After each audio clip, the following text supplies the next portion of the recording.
All right, my friends, so to kick off this recap series, we're going to be starting with the Game of Thrones pilot. Season 1, Episode 1 pilot is titled Winter is Coming. So what I'm going to do is I'm going to rewatch it. I'm going to take notes, the Succession preview's on right now, and then I will come back for the recap.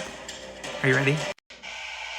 All right, it's showtime. I'll see you guys when the episode's over. So our story begins with 3 members of the Night's Watch. Night's Watch, for those who don't know, is a military order that protects the Seven Kingdoms. It's their job to keep the wildlings from entering into Seven Kingdoms territory and to guard against the White Walkers. Though at the point our story begins, the White Walkers are something of a myth at this point. Although from a certain prequel show, we might know that the prophecy of the White Walkers has kind of been handed down for a while. Our story begins with these 3 members of the Night's Watch who are going into the forest beyond the wall to investigate. The group that's sent to investigate consists of Sir Waymar Royce, Will, and Garrett.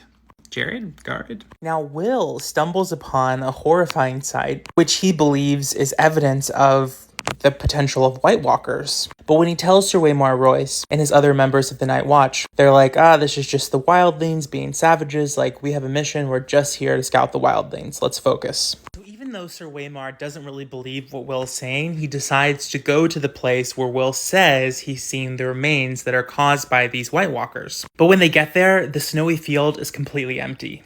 Spooky. This further leads doubt to the suspicion that White Walkers are alive. What follows is an incredibly unsettling sequence in which what appears to be deceased people come back to life with these blue lights in their eyes and take out the whole party except for Will, who escapes. Now, Will is the famous deserter that starts the whole Game of Thrones story in motion. He's portrayed by the British actor Bronson Webb. In a moment of fear or desperation or just pure terror, Will decides to abandon his post on the Night Watch and run for his life, thereby making him a deserter, which is like the one thing that the Night's Watch people cannot do. You're not allowed to desert or else they...